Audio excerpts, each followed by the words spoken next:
Okay, so I'm gonna show you my process on Google Calendar so that you can take your calendar to this.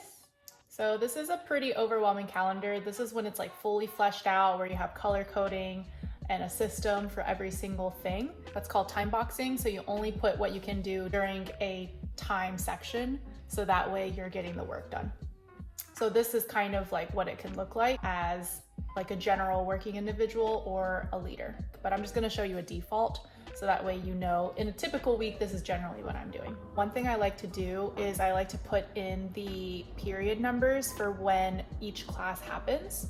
And so here you can see this is the general period structure. I noticed that being a leader, you don't really follow that as much, but it's still really helpful to know when classes happen, because then you know when to watch for duty, for transitions, and you also can plan meetings with teachers whenever they're off.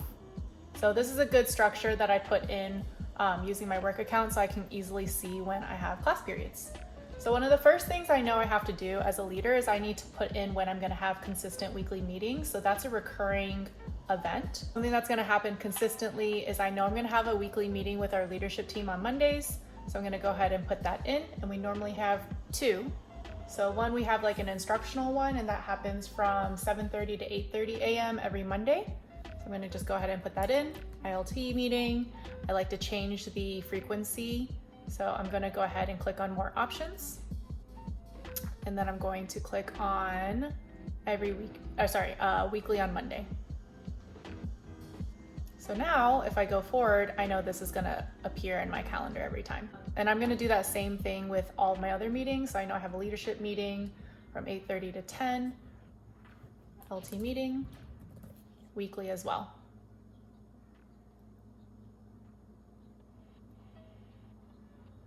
Next, I coach 6 people. I'm gonna go ahead and put in the meetings where we have O3s, which are our one-on-ones. And I know that's gonna be a weekly thing as well, where I'm gonna check in on them. So I'm gonna have one during, let me check my period numbers, second period on Wednesday, for example. So I'm gonna say O3 with Gonzalez. It's one of the teachers, for example. And I'm gonna change this to the specific time. So second period for us is 9:18, let me double check it, to 10:07. Our period numbers are kind of strange.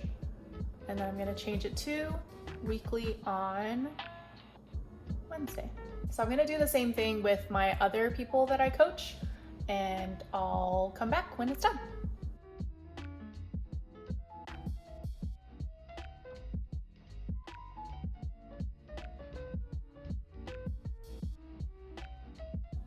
One thing that I'm doing is, since I already know the times are here, I can duplicate. Click on it, click on the 3 dots, click on duplicate, and then it'll at least have the time that's the same, and then I can just change the start date every week. And then do that process again, duplicate, same time.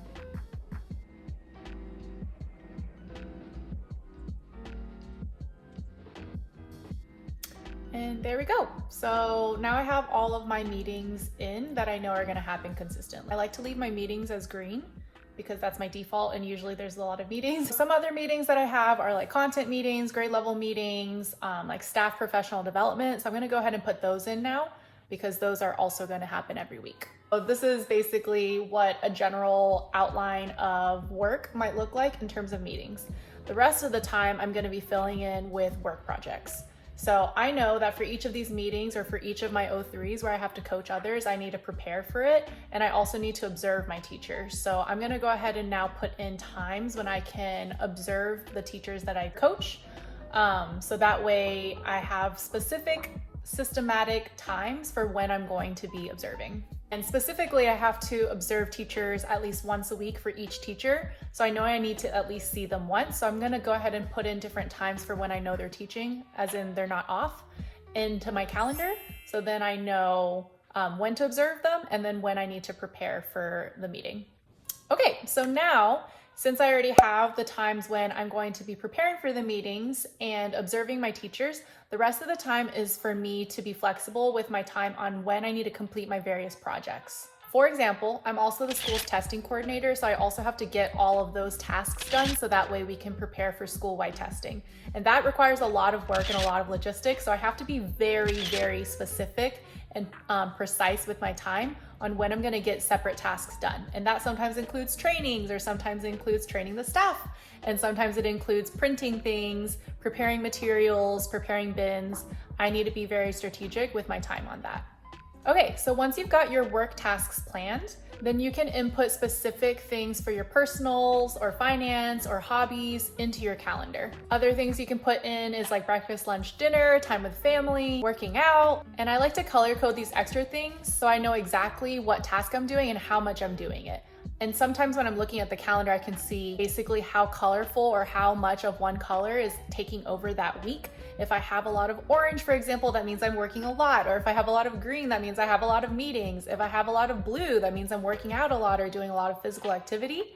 And for me, purple is kind of like my soul rejuvenation color. I noticed later on that this is actually kind of chromatic, where it's like the more intense and work heavy it is, it's like in the orange, yellow, or reds. And the more relieving it is, it's like blues and purples. So that's kind of how I naturally made my color scheme, and I didn't even mean it. I just kind of felt, this task feels like this color, and it ended up being that. So it makes a lot of sense to me, especially with like red being deadlines and purple being like relaxing tasks, or lavender, as you might say. Another reason I color code is to track how long I'm spending on tasks.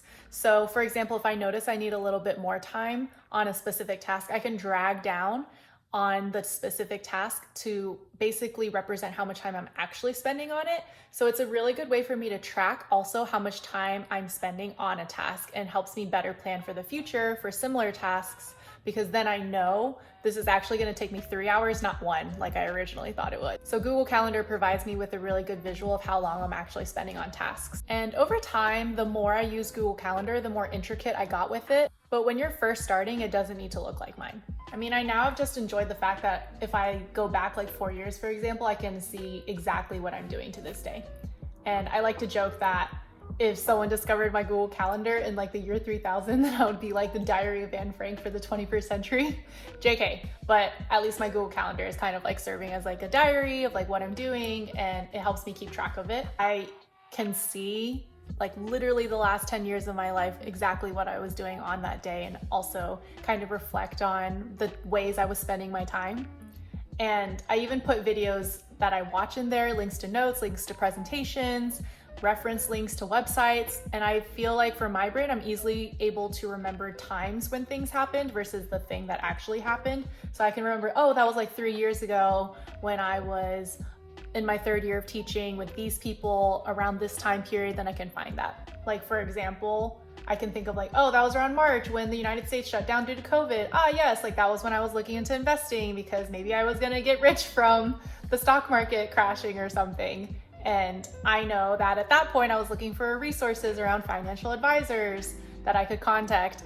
I had put in my calendar so I could find it there. So that's a really easy way for me to remember and make things really sticky, so I don't have to remember everything in here. Google Calendar is basically my second brain. Plus, Google has the best search engine. So whenever I'm searching things in my calendar, it's basically like searching in Google, but it's for myself. And so it's really easy to search like using a few keywords on what you're looking for, and then it'll easily pick it up. So it's really easy in case you don't even remember the times. You can just basically Google it in your Google Calendar and you'll find it. You know, sometimes I like to let the present Annie take care of the future Annie. And so I intentionally put keywords that I think I'll remember. So if I'm looking for something specific in the future, then I can have past Annie to thank. Anyway, these were my tips for using Google Calendar. I really hope it was helpful for you. If you're interested in this kind of content, let me know. I'm so passionate about organization, especially using Google Calendar and Outlook now. It has like changed my life this year. I've gotten so much more organized.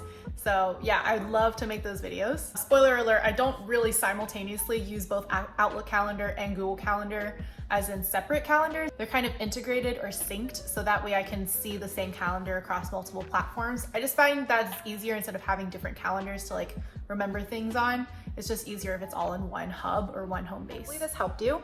Feel free to check out the other videos that are on one of these sides over here that also have to do with getting your life together.